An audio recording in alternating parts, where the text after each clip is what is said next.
people to get into debts. As you grow older and you become more mature, you're going to have to figure out how to manage your finances.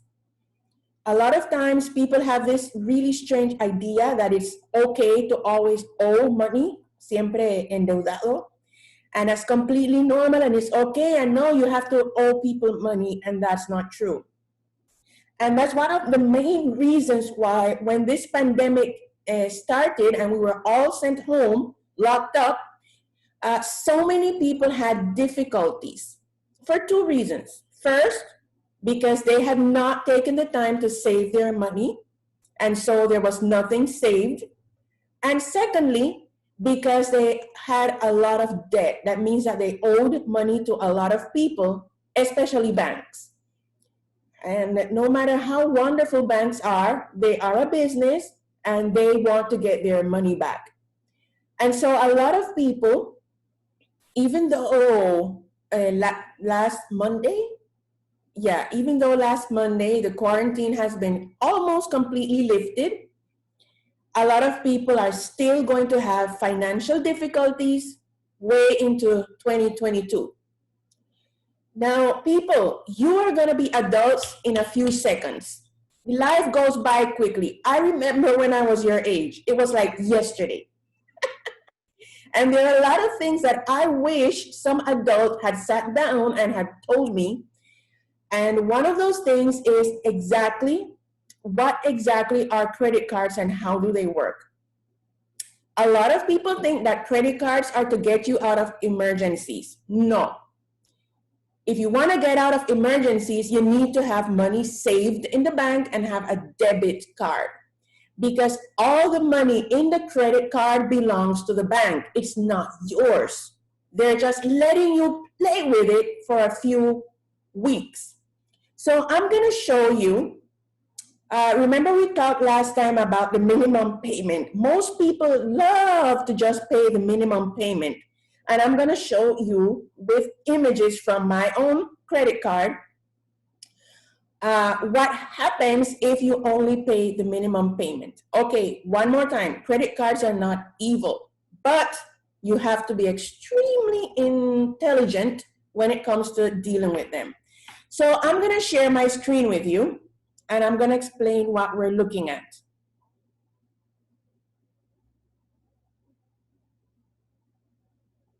Okay, everybody sees that? Okay. So as you can see, it says estado de cuenta, and it gives me three options. The first option is that I can make the minimum payment, which is $10. Like, whoa, $10, anybody can pay $10. And the second option is for me to pay off everything that I owe on the credit card by the 31st of October, which is the amount of $304.94. Now, a lot of people, and in fact, the majority of people in this country would say, oh no, I'm only gonna pay the $10 because $10, that's nothing. But now let me show you the second part. Now, please don't forget this. Don't forget the minimum payment of $10. I'm gonna show you the second part. Give me a second. Let me find it. Here it is.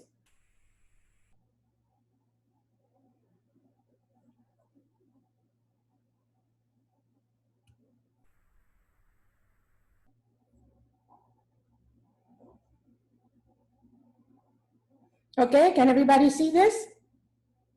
Okay, remember we said that the minimum payment was $10. These are additional charges that you're gonna get on your credit card every month with the exception of the first one. The first one says membresía anual, so that means that's once a year you pay that. So don't look at that one. But look at the others. Get your pencil and calculate how much is $3.50 plus 59 cents plus 3 cents plus 18 cents plus $6.65. How much is that total? Let me calculate that. $3.50 plus 59 cents plus 3 cents plus 18 cents plus $6.65. How much is that? I can't hear you.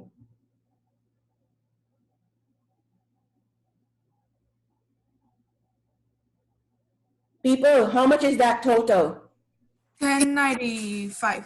Okay, so if I made a minimum payment of $10, it does not even cover all the extra charges. And so what happens to the other amount? Remember that there was $304, right? That was the second option. If I only pay the $10, I do not pay a single cent towards the $304 balance that I owe. So next month, I'm going to owe $304 plus 20% interest. So add 304 plus 20%. How much is that? How many? 20%. $304 plus 20%. How much is that?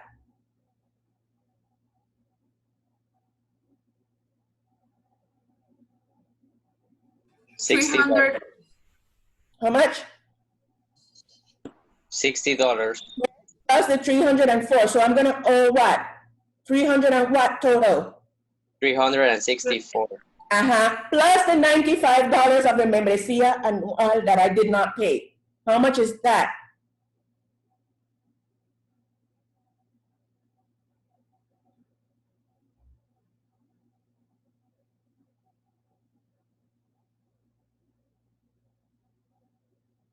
So how much do I owe the following month? 304 plus 60 plus 95. How much is that?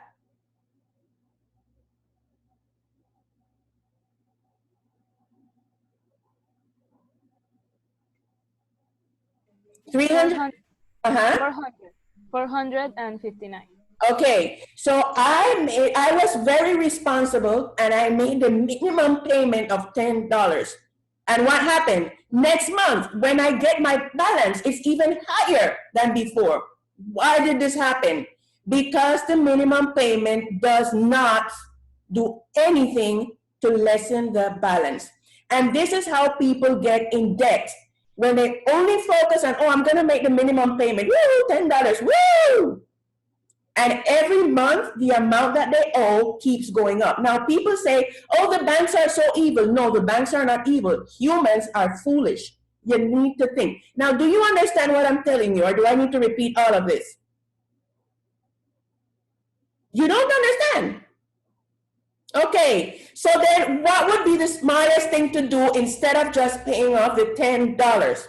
If I only pay the $10, which is the minimum payment, then that means that next month I am going to owe more, because whatever is left is going to get a 20% interest. The 20% interest is on the balance, on the saldo, okay? But if I pay off the complete amount of what I owe, which was $304, the bank does not charge me any interest. It goes down to zero. So what's the smartest thing to do?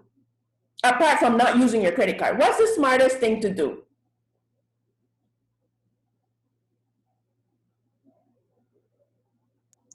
Pay more than the minimal amount. Okay, so let's look one more time. Give me a second. Where did this thing go? Where did things go on my computer? They just disappear. Oh my goodness. Where did it go? I can't find it. Oh, here it is. Let's look at this one more time. Okay. So when I click on this in my real phone, it tells me if you make this payment, you have to pay an interest on whatever is left. And when I click on the second option, it tells me if you make this payment, you would pay exactly zero interest. Also, there's a third option where I can choose, like, okay, I don't want to pay 304, I'm going to pay 100. And then a little bit of that goes towards the balance. Now, why is this so important, people? Because as soon as you reach 18, you're going to feel like, oh, I can get a credit card now. Ooh, or maybe you already have a credit card because your parents gave you one. I don't know. But if you don't want to be stuck for the rest of your life paying for stuff that you don't even have anymore, because imagine paying $10 every month. When are you going to pay out those $304? Basically, never. because every month is going to be higher and higher. And whatever it was that I spent those $304 from, it was food or clothes or whatever, by the time I'm finished paying that, I don't have it anymore. So why is this information important? Because a lot of adults, wait, all right, can you see what's on my screen? No, it says you can't.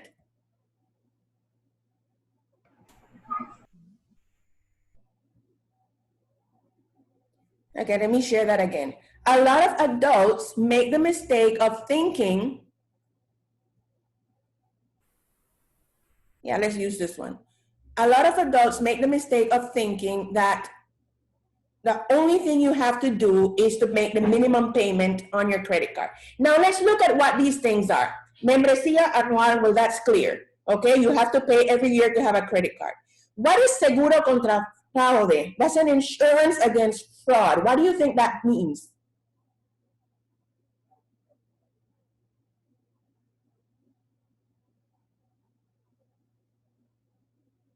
Talk to me, people. What do you think is seguro contra fraude? You need to know this stuff, you know. Come on. If you buy snow, if you like get hacked or something like that, if someone steals your credit card information on the internet, it's like an insurance, so you can cancel that. Yes. If somebody steals your card on the internet or on the street, this insurance is going to pay up to a certain amount of it. Okay, so that's only $350 a month. It sounds like a little bit, but it also charges you the 5% tax.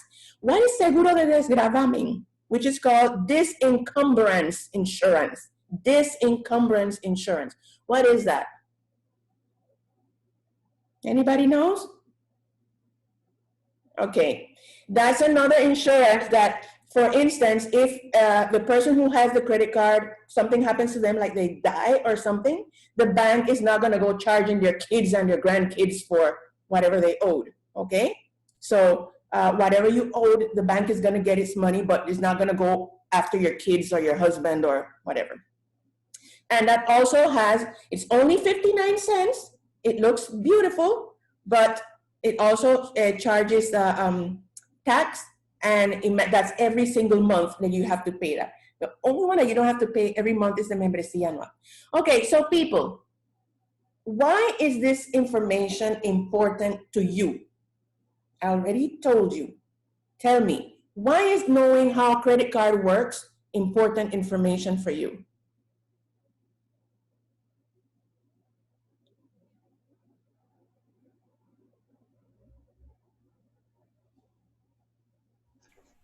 Because if for some reason you decide to have a credit card, you at least know that you don't have to use the minimum payment all the time, because that's just going to get you into more debt instead of paying anything. Okay, that's good. What about the rest of you? Is Moises and Isabella the only people in this class? What about the rest of you? Why is it important for you at 15, 16, 17, 20 to understand how credit cards work? Okay, wait. Did you understand what I told you? Ay, Mandisa. Did the rest of you understand what I told you? Yes? Okay, good. And one more time, I'm not telling you never to get a credit card. I'm telling you that if you get a credit card, be extremely intelligent in how you use it. There are a lot of people walking around in Panama, you have no idea, who are completely up to here in debt. That every time they get paid on the 15th or the 30th or whenever they get paid, most of their money goes to pay off what they owe other people. That is not a sustainable way to live. And if there's one thing we have learned during this pandemic, is that you need to save money. So a lot of times we do this credit card thing because we want to act as if we have money. Hey, if you don't have money, you don't have money, just deal with it. But going around buying stuff you don't have and flashing your credit card proves absolutely nothing. Well, it does prove something. It proves that there's something wrong with you and you're just foolish. So people, if you have this information from this age, when you get to the age of wonderful adulthood and you start getting credit cards, you need to start making different choices. Because if you make the same choices that people, other adults around you have made, you're going to end up in the exact same situation. Now, there's something very, very interesting, I wanted to use another word, happening right now. And it's the fact that as it is, public schools cannot fit the amount of students that they usually have. And for next year, the statistics are showing that the amount of students going to public school is going to be even double. It's going to be even higher. And statistics are also showing that the amount of students that are dropping out of public school is higher than it has ever been. Okay? A lot of people want to throw all the blame on Nito Cortizo or on private schools. No. And so there's a second thing I need to explain to you very, very clearly before we go into Dorian Grey, because we will look at Dorian Grey a little bit, particularly chapter 11. Private schools are a business. And nobody starts a business to not make money. But private schools also have to pay their teachers.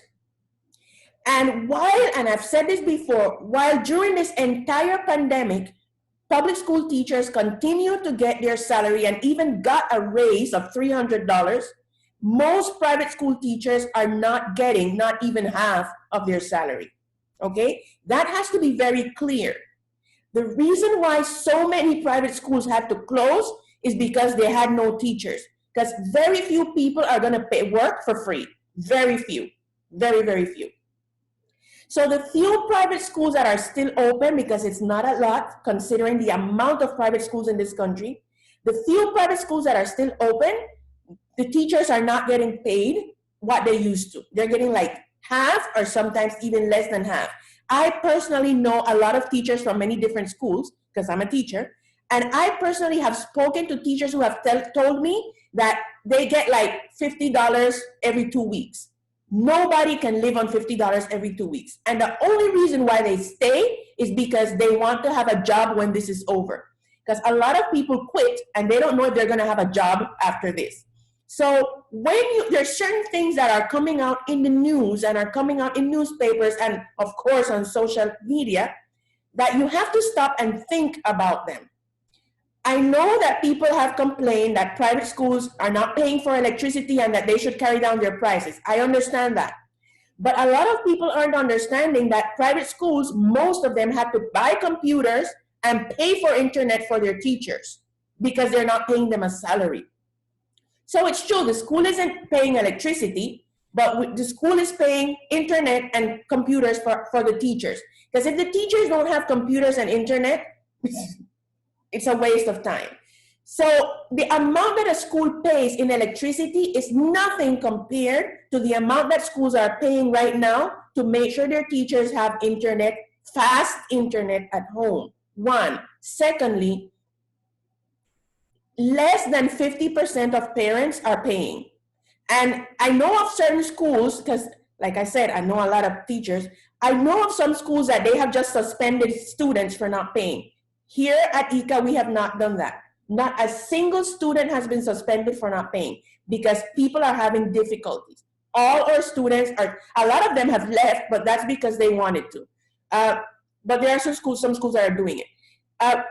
Some people, less than half of the students are paying their school fees. The most important thing that you need to remember is that when you hear this type of information, you need to think of all the aspects. And the third important thing, the Ministry of Education, this is probably only going to be interesting to those who are graduating. The Ministry of Education finally said that yes, there can be graduation. Good, wonderful.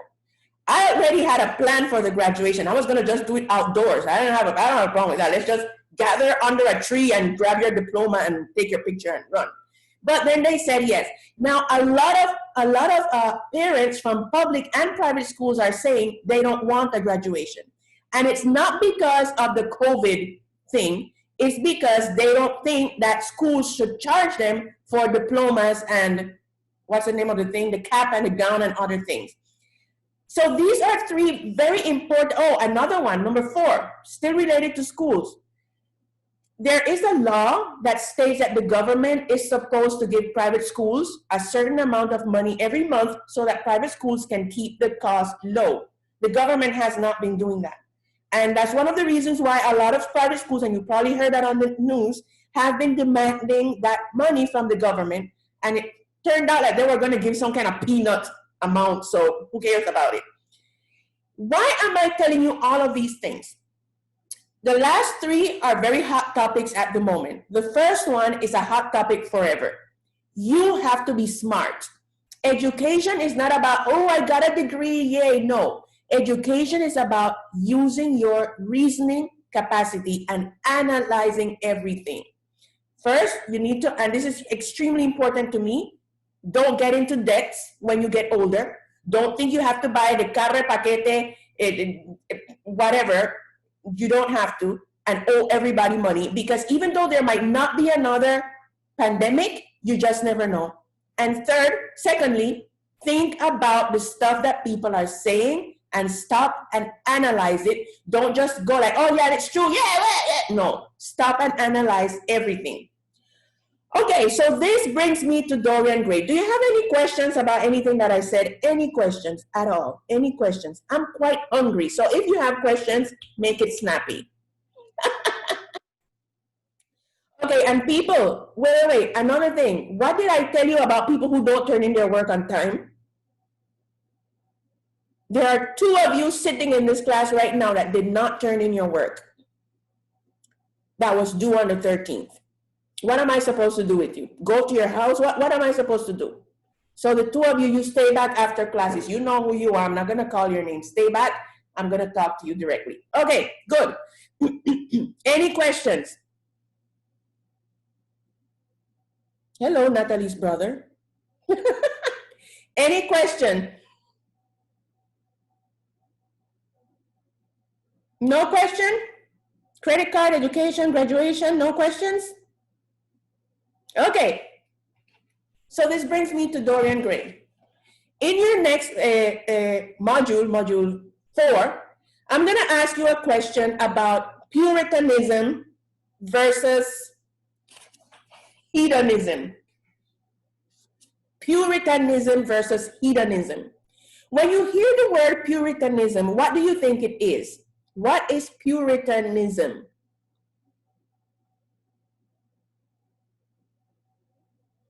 Puritan. When I was growing up, people would always make fun of those girls who are really well behaved and say, oh, she's a Puritan. So what do you think it means? Puritan. You've heard the word Puritana. Yes, I cree Puritana. No, you haven't? Oh my goodness, you people, who do you talk to? Okay, so Puritanism is a belief system in which the person, the individual, has to be 100% morally correct. Moral correct, always correct, okay? This, of course, is very popular in religious groups. So Puritanism would involve the length of your skirt or the type of hairstyle that you have or how high the neck of your clothes has to be. Even the cloth, the type of cloth that you put on, stuff like that would be involved in Puritanism, trying to keep people pure, okay? And what exactly, have you ever heard the word hedonism? Hedonism, and what does it mean? Yes, you've heard the word hedonism. No? Oh my goodness. That means idealismo. No, hedonism. Google it, Hedonism. Hedonism. What's hedonism? It's the pursuit of happiness in terms of pleasure. Exactly. Hedonism is all about the pleasure, okay? Simply doing things because you want to feel pleasure, okay? So hedonism is in direct contrast to Puritanism, because the Puritan would be always, oh no, this is bad, that it's evil, good and evil. And the hedonist would be the person who says, I'm gonna do it because it's gonna make me feel good. Okay, so there is a transition that occurs in Dorian Gray's life, in which he kind of like swings from Puritanism all the way into hedonism. Now, before we go there, people, I asked you a question about the symbolism of the dusty schoolroom, and only about one or two of you mentioned it. So let's talk about that. The people who didn't do the homework, cover your ears. What does the dusty schoolroom symbolize? Why a dusty schoolroom? What are you supposed to get in school? Education. And him hiding the picture in the place where education is supposed to occur, what does that mean? I think that it means that not everybody can get to his education. I don't know how to explain it. So. Okay. Who else? Most of you. Go ahead, Mary Foster. Okay. In that place where was a schoolroom, a dusty schoolroom. I mean, the painting was for him to learn about his mistakes and to reflect about them. For my perspective, like if was making a mistake about something he did and it was reflected in the painting. If you saw the painting, if you saw the painting, he will reflect and learn about what he did, what he didn't. Okay. So it reflects like the education that is not being learned. Perfect. Can somebody please explain what's going on with Moises Rodriguez and that ruler? Oh my goodness. You people cracked me up. The other day in my class, a little boy said a bad word. It was like crazy moment. What is wrong with you people? I think you're being locked up too long. You need to go out. Let's go out to play. Okay, yeah, that's good. And what does it mean that the school room was dusty and unused?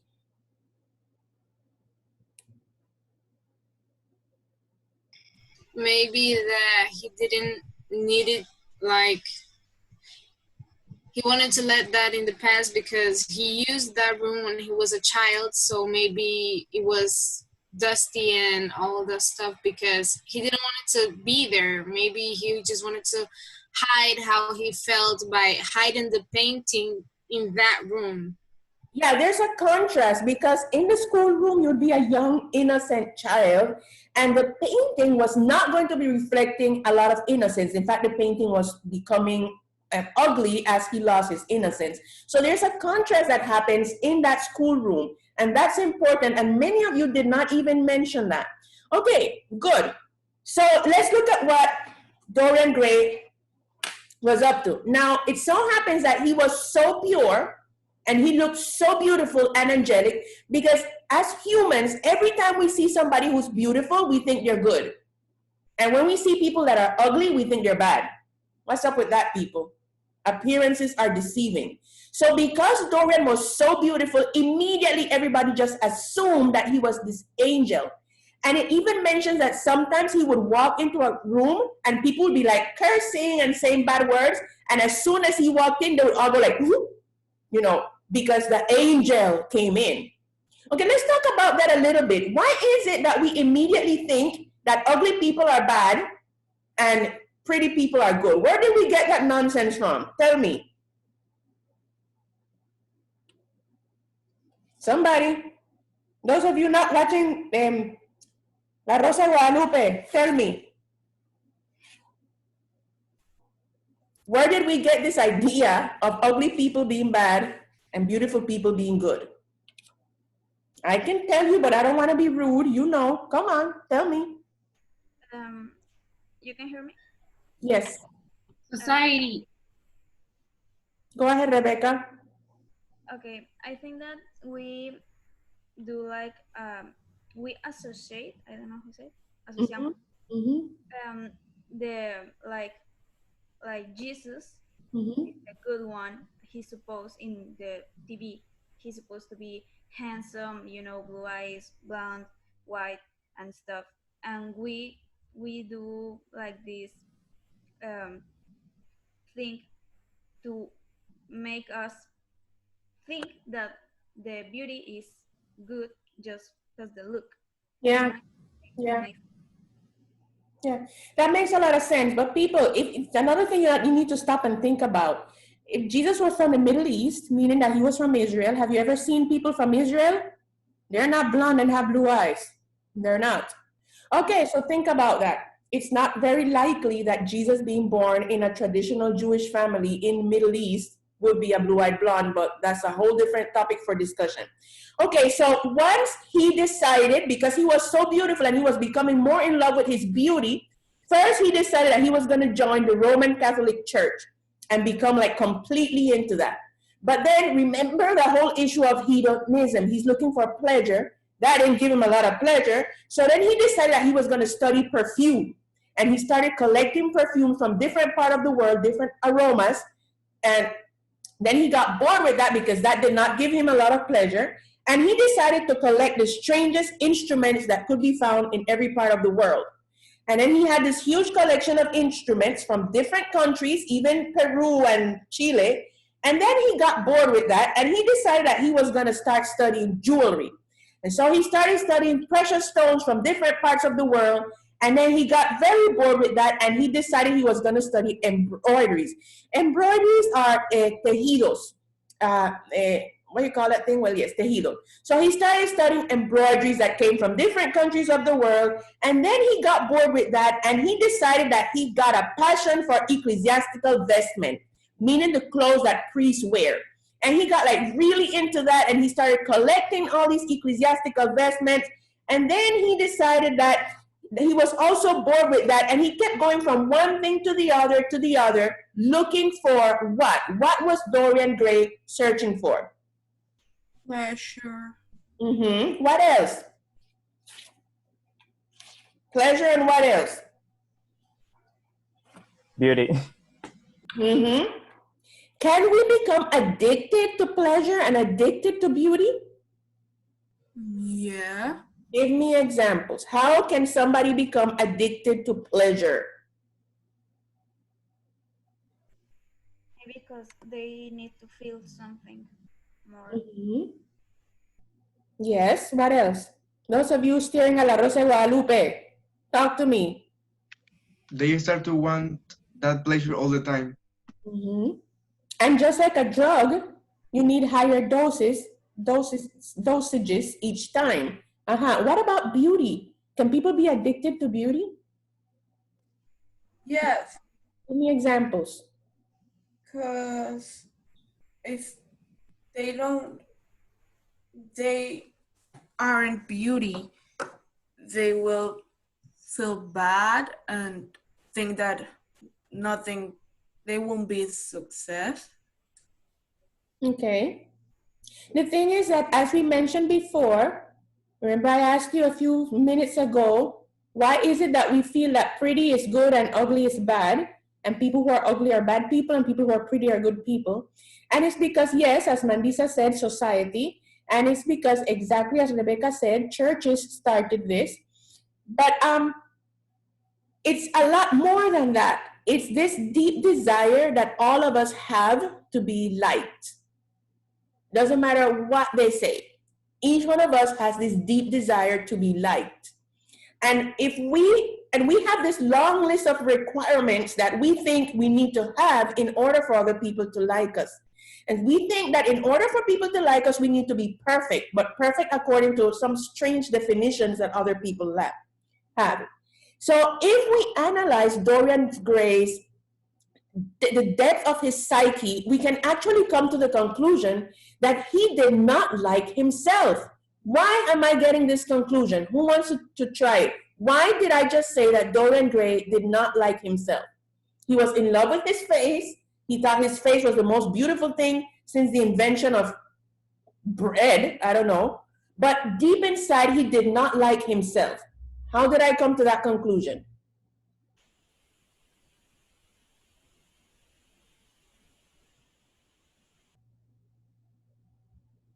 He was very self-destructive to begin with.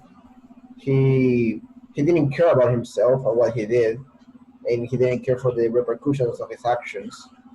So he was, like you said, he was only like seeking pleasure because that made him feel something, but he wasn't feeling something with himself. He wasn't enjoying being himself. He was looking for something that distracted him from all the problems. That's why he was like jumping from one thing to another to keep himself entertained, to say the least. And he was also very focused on getting people to like him. Why do I know this? Why was he focused on getting people to like him? How do I know he was focused on getting people to like him?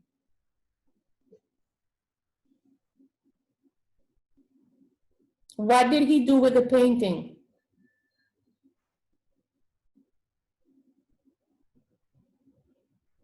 What did he do with the painting, humans? He hid it. Why did he hide the painting? Because he didn't want people to know the truth, and because he didn't like what he was seeing. So it was very important for Dorian Gray to maintain a certain image of perfection.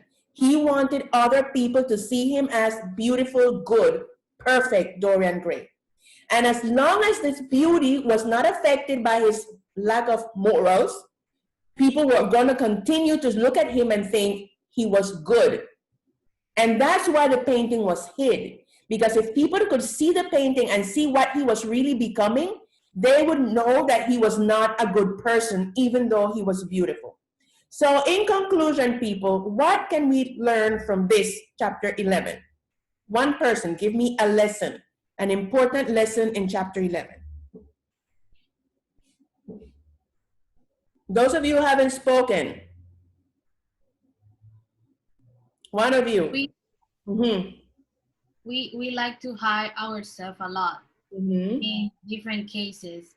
With anything we have, like, okay, a lot of lie, and with lies we can cover up the horrible things that we know we shouldn't do, and we regret it, and then in the end we don't know how to get away from those results that we end up doing another thing that we're not supposed to.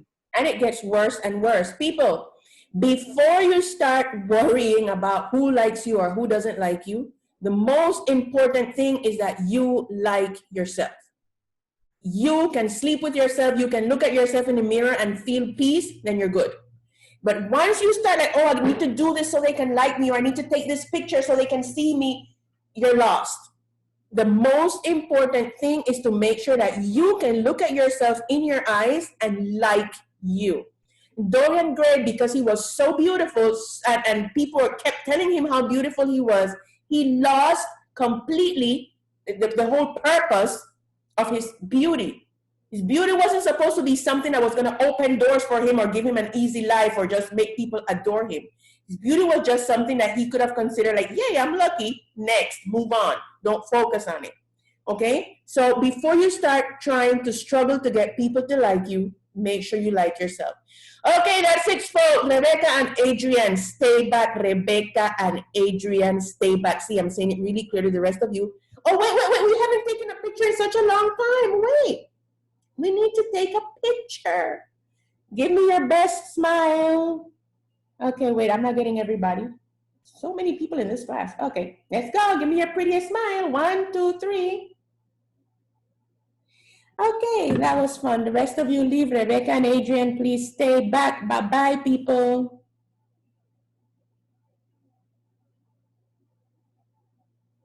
Rebecca and Adrian, why have I not received?